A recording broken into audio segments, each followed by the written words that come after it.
लगभग 16-17 साल 18 साल से लगातार आ रहा हूँ, शायद इससे भी आते हुए लगातार। और जब से हम सीतामढ़ी आ रहे हैं, जब सड़क नहीं होती थी, अवधेश जी के साथ मैं भी आ रहा था। अवधेश जी को मैं बता रहा था कि ट्रैक्टर ट्रॉली में क्रॉस करते थे रास्ते को, उसके बाद यहाँ पे मीटिंग आगे करते थे। और उस समय बहुत छोटा सा रूप था, बड़े शानदार शानदार लीडर हमारे साथ आए और उन्होंने सीतामढ़ी के बिजनेस को बहुत बड़ा कर दिया। तो आज बहुत सारी बात मैं आपसे करूंगा, लेकिन आज मेरे साथ में बिहार में सेकंड बार, दूसरी बार बिहार में मेरी वाइफ भी आई है।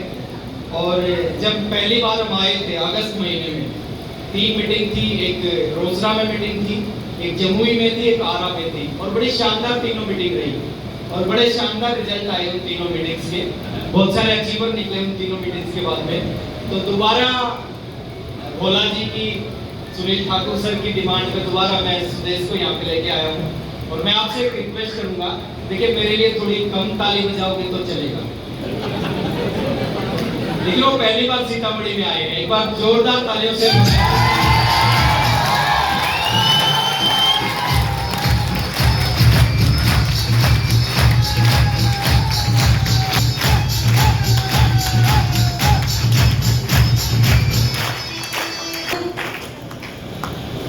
मैं तो जब एंटर हुई तभी एक्स्ट्रा चार्ज हो गई थी, क्योंकि बिहार में हरियाणा के गाने बज रहे हैं।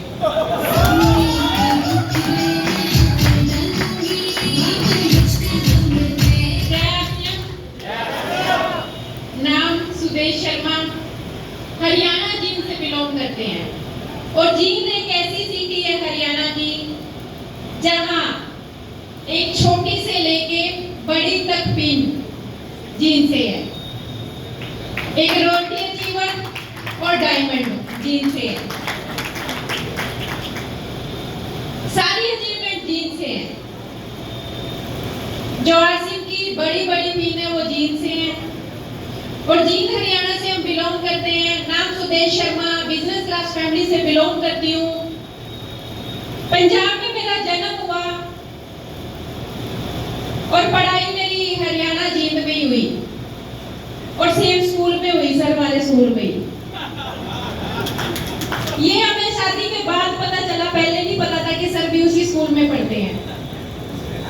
और लव मैरिज नहीं है, अरेंज मैरिज है।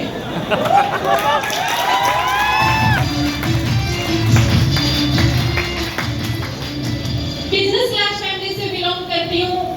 पापा का जो बिजनेस था वो फ्रूट सप्लायर थे, और फ्रूट वाला जो बिजनेस होता है वो बड़ा टेंशन वाला बिजनेस होता है। टेंशन वाला क्यों होता है? जो मेरे पापा का फ्रूट का काम था उसमें बहुत टेंशन थी। टेंशन क्यों थी? फ्रूट सप्लायर सब समझते हैं। फ्रूट सप्लायर वो होते हैं जिन्होंने बहुत सारे बगीचे फ्रूट्स के लिए होते हैं और अलग अलग मंडियों में बहुत सारे ट्रक भर के मंडियों में आते हैं। जैसे आम का सीजन है तो मंडियों में आम आ रहा है, केले का सीजन है तो केले आ रहे हैं, अंगूर का सीजन है तो अंगूर आ रहे हैं। मेरे पापा के बहुत सारी मंडियों में ट्रक के ट्रक फ्रूट्स के जाते थे, लेकिन उस बिजनेस में इतनी टेंशन थी कि कभी बहुत तेज तूफान आया तो टेंशन, बारिश आई तो टेंशन, और ट्रक वालों ने हड़ताल कर ली तो टेंशन। टेंशन क्यों होती थी? कि माल मंडियों तक नहीं पहुंच पाता था। और ये बात मैं आपको क्यों बता रही हूँ? मैं इसलिए बता रही हूँ कि अदर बिजनेस में और आरसीएम बिजनेस में कितना अंतर है। अदर बिजनेस में बहुत सारी टेंशनें होती है और आरसीएम बिजनेस में कोई टेंशन नहीं है। और टेंशन क्यों नहीं है? अदर बिजनेस में आपके लाखों करोड़ों रुपए लगते हैं और आरसीएम बिजनेस में आपका कुछ नहीं लगता। नहीं लगता ना? पापा का ऐसे ही टेंशन वाला बिजनेस चलता रहा। 2001 में एक ऐसा तूफान आया, मेरे पापा ने बहुत सारे पैसे कमाए, अपनी लाइफ में बहुत पैसा कमाया, नाम से जानते थे लोग उनको शहर में। एक तूफान आया 2001 में, और वो तूफान जितना मेरे पापा ने जिंदगी में कमाया था वो तूफान लेके चला गया, क्योंकि मेरे पापा ने आम के बगीचे लिए हुए थे और वो करोड़ों रुपए के बगीचे थे। एक तूफान आया और पूरे आम के बगीचे तहस महस हो गए और पूरी जिंदगी में जो उन्होंने कमाया वो खत्म हो गया। तो टेंशन वाला बिजनेस था ना, जो पूरी जिंदगी में उन्होंने प्रॉपर्टियां जोड़ी, घर जोड़े, प्लॉट जोड़े, वो एक वो तूफान सब खत्म करके गया। इतना बड़ा नुकसान था कि मेरे घर बिकने की भी नौबत आ गई थी। और जिस फैमिली का घर बिकने की नौबत आती है तो आप समझ सकते हैं उस घर में कितनी टेंशन होगी, क्योंकि उस घर से हमारी बहुत सारी यादें जुड़ी होती हैं, बहुत सारे सपने देखे होते हैं उस घर में। अगर वो बिक जाए तो कितना बुरा लगता है। जैसे तैसे उस घर को पापा ने बचा लिया और अपना बिजनेस दोबारा से स्टैंड किया और फिर बहुत सारा पैसा कमाया। लेकिन रिजल्ट क्या? एक तूफान सब कुछ लेके चला जाता है, दोबारा से मेहनत करता है, फिर बिजनेस को खड़ा करता है। आज में ऐसा नहीं है। आपने एक बार इस बिजनेस को अगर खड़ा कर दिया तो नीचे नहीं आता है।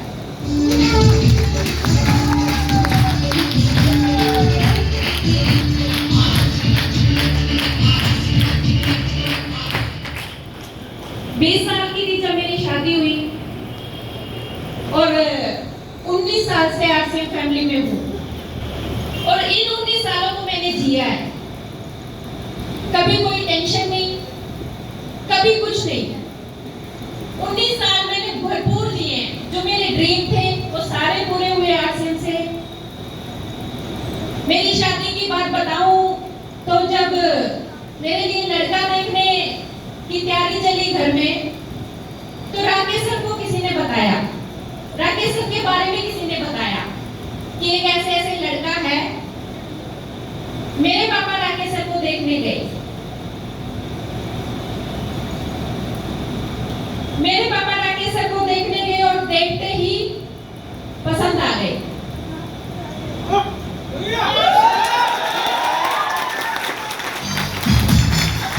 पसंद क्यों आ गए? जिस दिन मेरे पापा देखने गए थे वो उस दिन भी ऐसे सूट बूट में रेडी थे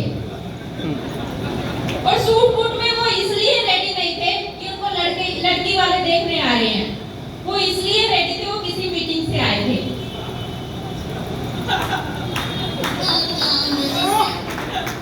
पापा को देखते ही राकेश पसंद आ गए। सुंदर तो है, पसंद तो आएंगे ही।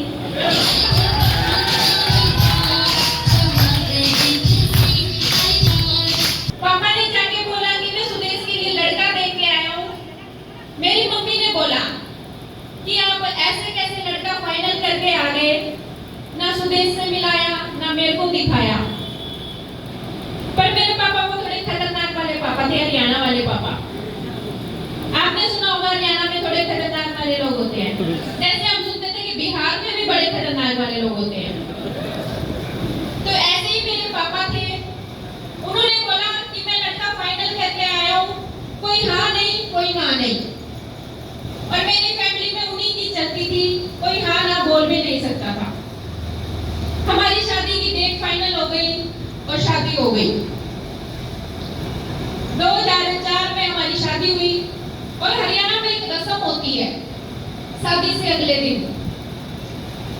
उस रस्म में जो मायके से कुछ सामान आया होता है वो रस्म उससे शुरू होती है। मेरी वो रस्म शुरू हुई, उसमें मेरी मम्मी पापा ने कुछ सामान दिया था, वो अलग अलग कंपनियों का सामान था, जैसे लक्स की साबुन, फेयर एंड लवली, अलग अलग कंपनियां। आजकल तो मेरे को नाम भी नहीं याद है कौन सी कंपनियां, सिर्फ आरसीएम के सिवा। उसमें 2,500-3,000 का सामान था। राकेश सर ने देखा कि मेरी वो रस्म जब शुरू होती है उसमें अलग अलग कंपनियों के प्रोडक्ट हैं, तो राकेश सर ने वो किट उठाई और बाहर गली में फेंक दी। बुरा लगेगा कि नहीं लगेगा? एक दिन शादी को हुआ है और आपका पति आपका सामान, मायके से आया हुआ सामान बाहर फेंक दे। पर जब नई नई शादी होती है ना तो लड़की ससुराल में कुछ बोल नहीं पाती।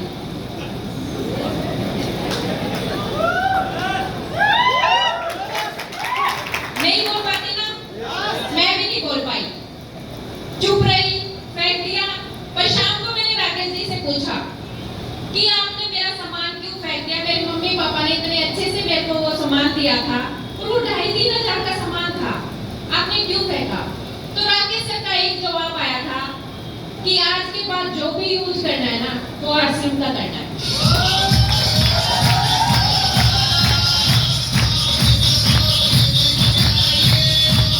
ना मेरे को पता था, सिर्फ लड़का पसंद आया था। मैंने राकेश सर को बोला कि वो सामान फेंकने की बजाय हम किसी को दे सकते थे, वो किसी के काम आ सकता था। लेकिन राकेश सर ने मेरे को जवाब दिया कि अगर किसी को देना है ना वो भी आरसीएम का ही दो।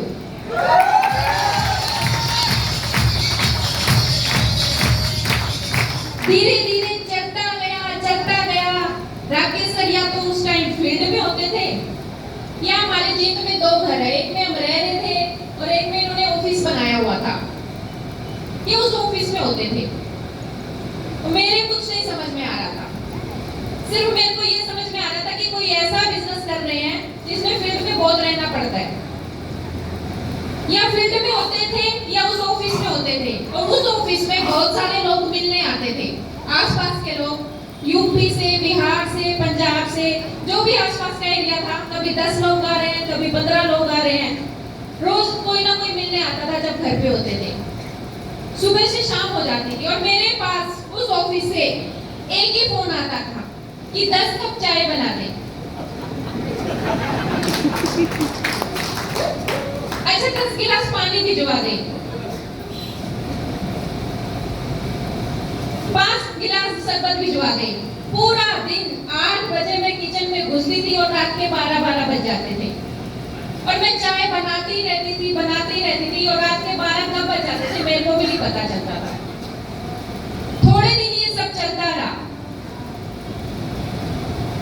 फिर होता है ना, शादी थोड़ी पुरानी हो गई, 1-2 महीने हो गए, फिर मैंने बोलना शुरू कर दिया, थोड़ा डर निकल गया था ना। मैंने बोला आप मेरे को फोन करते रहते हो कि चाय बना दे, मैं क्या यहाँ चाय बनाने वाली हूँ? आप मेरे को यहाँ चाय बनाने के लिए लाए थे क्या? फिर राकेश सर का कॉल आता था कि ऑफिस से 10 कप चाय बना दे, तो मैं ना हाँ कहती थी ना कहती थी, सिर्फ फोन काट देती थी। फिर राकेश सर को लगा कि अब मामला गड़बड़ है, चिढ़ने लग गई अब हर बात पे, चिढ़ने भी लग गई थी। कोई जवाब नहीं देना, यानी कि आप कोई रिस्पॉन्स नहीं कर रहे किसी बात का, तो आप चिढ़ रहे हो उस चीज से, चिढ़ने लग गई थी। फिर राकेश सर ने सोचा कि मैं इसको किसी बड़े फंक्शन में लेके जाता हूँ, और दिल्ली के ताल कटोरा में एक बहुत बड़ा फंक्शन था आरसीएम का, उसमें हमारे सारे अप्लाई थे, वत्स सर थे, मुकेश कोठारी सर थे, बीसी सर थे, केसी सर थे, बहुत सारे अप्लाई थे, और मेरे को ये उस फंक्शन में लेके गए। और राकेश सर को उस दिन बड़े मान सम्मान से स्टेज पे बुलाया गया, बहुत सारी मालाएं पहनाई, कंधे पे उठा के स्टेज पे ले गए। उस दिन मेरे को लगा कि लड़का कुछ तो बढ़िया कर रहा है।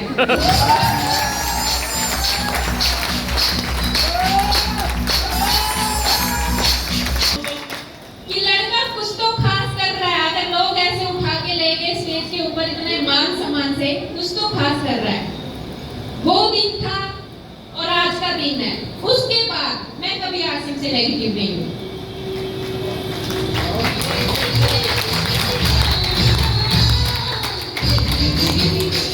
कभी नेगेटिव नहीं हुई। फिर राकेश सर का ऑफिस से फोन आता था ना कि 10 कप चाय बना दे, मैं 15 बनाती थी। 15 कप क्यों बनाती थी? मेरे को उस दिन समझ में आ गया था आरसीएम, मेरे को समझ में आ गया था कि जितने लोग हमारे ऑफिस में आएंगे, जितने प्लान दिखाए जाएंगे, जितनी काउंसलिंग होएगी, जितनी मीटिंगें होएगी, हमारा बिजनेस बढ़ेगा, हमारी इनकम बढ़ेगी और हमारे ड्रीम पूरे होंगे। देखिए आरसीएम बिजनेस में सिर्फ 5 साल लगाने की जरूरत है। आरसीएम उस दिन नहीं स्टार्ट होता आपका जिस दिन आप ज्वाइनिंग लेते हो, ज्वाइनिंग करते हो। आरसीएम उस दिन स्टार्ट होता है जिस दिन आप ज्वाइनिंग करके ड्रीम देखते हो। स्टार्टिंग उस दिन से होती है जिस दिन से आपके ड्रीम बनते हैं। आपका ड्रीम कुछ भी हो सकता है। जब तक आपकी लाइफ में ड्रीम नहीं है तो आपका आरसीएम नहीं चलेगा। आपका ड्रीम हो सकता है एक शानदार गाड़ी लेने का, शानदार घर लेने का, शानदार स्कूल में बच्चों को पढ़ाने का, अपने पेरेंट्स का अच्छे हॉस्पिटल में इलाज कराने का। कुछ भी ड्रीम हो सकता है, एनीथिंग, कोई भी ड्रीम देख सकते हो आप लोग, पूरा कर सकते हो। सेकंड, आरसीएम बिजनेस में अगर हस्बैंड काम कर रहा है तो वाइफ को पूरा साथ देना चाहिए, और अगर वाइफ काम कर रही है तो हस्बैंड को साथ देना चाहिए।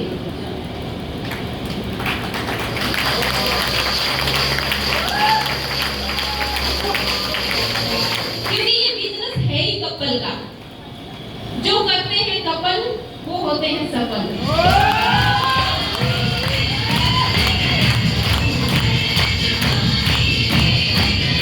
100% प्रोडक्ट आपके घर में होने चाहिए। आरसीएम के 100% प्रोडक्ट आपके घर में होने चाहिए। देखिए, वो ईमानदारी से होने चाहिए। आपको कोई नहीं देख रहा कि आपके घर में सारे प्रोडक्ट आरसीएम के हैं या नहीं है। वो आपकी ईमानदारी पे काम करता है।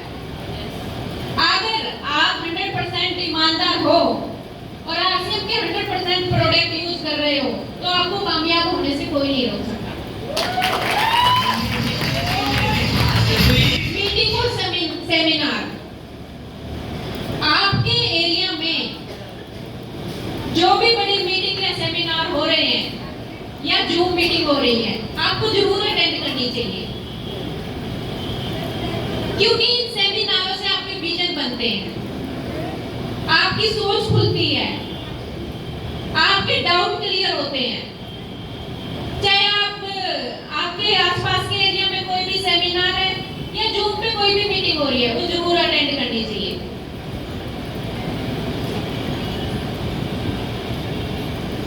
और देखिए, मेरे को आरसीएम ने बहुत कुछ किया है।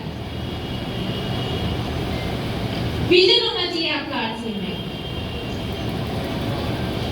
मेरे जितने ड्रीम थे वो आरसीएम से पूरे हुए। पैसा मेरे पापा ने भी बहुत कमाया, लेकिन कभी वो घुमाने नहीं लेके गए, कभी फ्लाइट में नहीं बिठाया, क्योंकि उनके पास टाइम ही नहीं होता था। वो 4-4 महीने एक सीजन में से आते थे और अगले सीजन में चले जाते थे। खाली पैसा ही कमाया उन्होंने, लेकिन फैमिली को टाइम नहीं दिया। और राकेश सर ने 5 साल मेहनत करके इस बिजनेस में पूरा टाइम देते हैं वो फैमिली को। आरसीएम से पूरे हुए, बहुत सारी फॉरेन कंट्रियों में हम घूमे। और आदमी का एक ड्रीम होता है ना कि एक शानदार घर और एक शानदार गाड़ी। तो इस बिजनेस से मैंने 5-5 घर खरीदे और 7-7 गाड़ियां खरीदी। एनसीआर में वहां लोगों की पूरी जिंदगी निकल जाती है, वो एक घर नहीं खरीद पाते। लेकिन आरसीएम की बदौलत उस एनसीआर में हमने 3-3 घर खरीदे। और वो घर कोई ऐसे नहीं है कि 50 लाख, 1 करोड़, 2 करोड़ के घर है। वो कई करोड़ के घर है। आज जिस घर में मैं रह रही हूँ 8 करोड़ का घर है, और उस घर में सारी फैसिलिटी है। आपको मूवी देखने के लिए बाहर जाने की जरूरत नहीं है, होम थिएटर घर में ही है। आपको स्विमिंग करने के लिए बाहर जाने की जरूरत नहीं है, घर में ही स्विमिंग पूल है। लिफ्ट है, पर्सनल लिफ्ट है घर में। 3 मंजिल का मेरा घर है, सीढ़ियों से नहीं चढ़ना पड़ता। सारी फैसिलिटी। एक बार कोई गेस्ट आ जाता है ना, वो जाने का नाम ही नहीं लेता। कई बार बोलना पड़ता है कि आप 2 दिन के लिए आए थे, आपको 3-4 दिन हो गए। तो इतना मन लगता है उस घर में, जो एक बार घुस जाता है ना, उसका ड्रीम बनता है कि वाओ, घर हो तो ऐसा हो। और ये किसकी बदौलत है? सिर्फ आरसीएम की। आरसीएम में कुछ साल आपने दिल और जान से काम करना है। आपके भी ड्रीम पूरे होंगे, हमारे होंगे तो आपके क्यों नहीं होंगे? हम कोई आपसे अलग नहीं है, आप जैसे ही हैं। लेकिन 5 साल इस बिजनेस में इतनी मेहनत की है ना कि आज कुछ सोचने की जरूरत नहीं है। सिक्योरिटी की बात करें तो इस बिजनेस में सिक्योरिटी मिलती है। आज मेरे घर में 2 आईडी है, एक स्टार रूबी की और एक सफायर की। दोनों आईडियों में बहुत अच्छी इनकम आती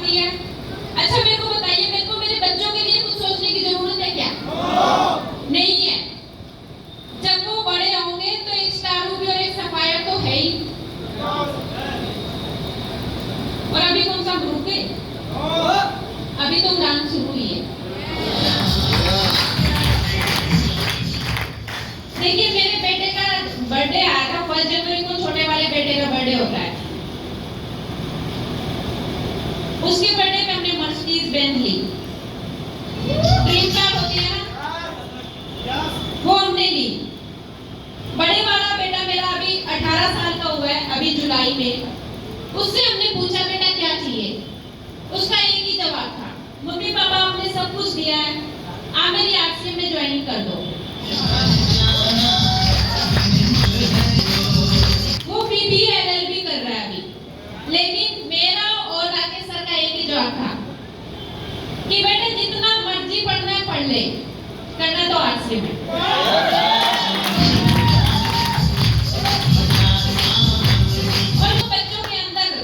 घुट के आरसीएम भरा हुआ है, मेरी पूरी फैमिली के अंदर घुट के आरसीएम भरा हुआ है।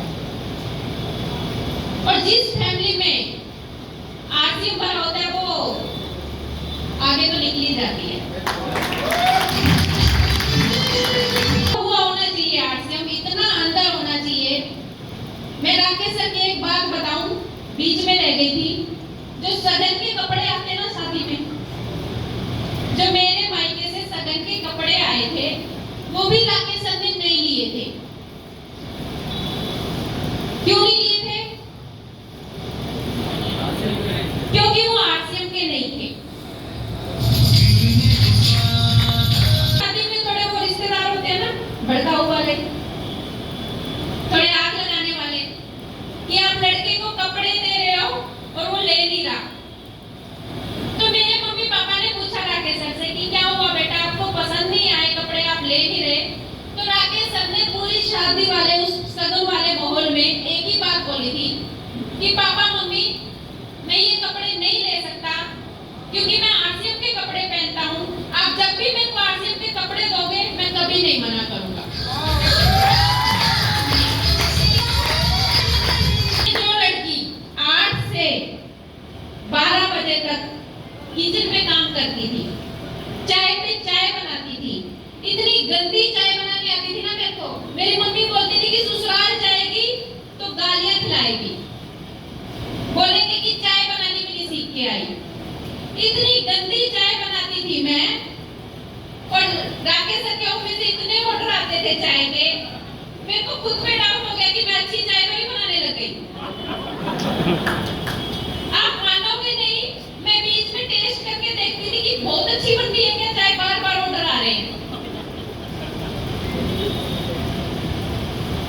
और 8 बजे से 12 बजे तक मैं किचन में घुसती थी, चाय पे चाय बनाती थी। और आज एक ऐसा दिन आरसीएम की बदौलत कि मैं अपनी चाय भी खुद नहीं बनाती।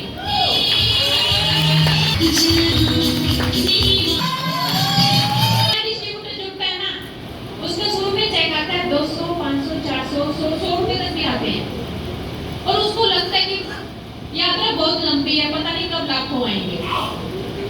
राकेश सर ने जब ज्वाइन किया था ना, उनका भी 500 कुछ का चेक आया था। और जब 500 कुछ का चेक आता है ना, तो आदमी क्या सोचता है कि 5000 आने लग जाए तो मजा आ जाएगा। 5000 आने लग जाते हैं, फिर वो 20000 का सोचने लगता है कि 20000 आ जाए तो मजा आ जाएगा। ना वो 5000 में मजा आता है, ना 20000 में मजा आता है, ना 50000 में आता है, क्योंकि हमारी अंदर की वो बढ़ती जाती है। जब 1 लाख आने लग जाता है तो फिर हम सोचते हैं 2 लाख आने लग जाए तो लाइफ सेट हो जाएगी। लेकिन ना तो 5000 पे मजा आता है और ना 15 लाख पे मजा आता है। राकेश सर ने 500 से स्टार्ट की थी, 550 से, और आज 15 लाख के आसपास इनकम आ रही है, मजा अब भी नहीं आ रहा। 50 लाख महीना आने लग जाए तो शायद जब मजा आ जाए। फिर हम सोचते क्या था, पता चले 50 लाख आने लगे और अभी भी मजा नहीं आ रहा। देखिए 500 रुपए से शुरुआत करके हम 15 लाख तक पहुंच गए, तो आप भी पहुंच सकते पहुंच सकते हैं। सिर्फ 5 साल की मेहनत, और जैसे जैसे आपके अपलाइन खोलते जाएं, आप वैसे वैसे काम करते जाएं, आपको कामयाब होने से कोई नहीं रोक सकता।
जिम जाती हूँ और जिस दिन जिम नहीं जाती तो स्विमिंग करती हूँ और खूब सारी शॉपिंग करती हूँ। और शॉपिंग मेरे थोड़ा दिमाग में कीड़ा है, बहुत ज्यादा करती हूँ मैं। राकेश सर भी कई बार बोलते हैं कि तेरी अलमारी खोलो ना तो ऐसे कपड़े गिरते हैं, और फिर भी बोलती रहती है कि मेरे पास कपड़े नहीं है। मैंने राकेश सर को बोला वो हर लेडीज की दिक्कत है, जब भी वो कहीं जाती तो उसके पास कपड़े नहीं होते और अलमारी खोलो तो ऐसे गिर रहे होते हैं।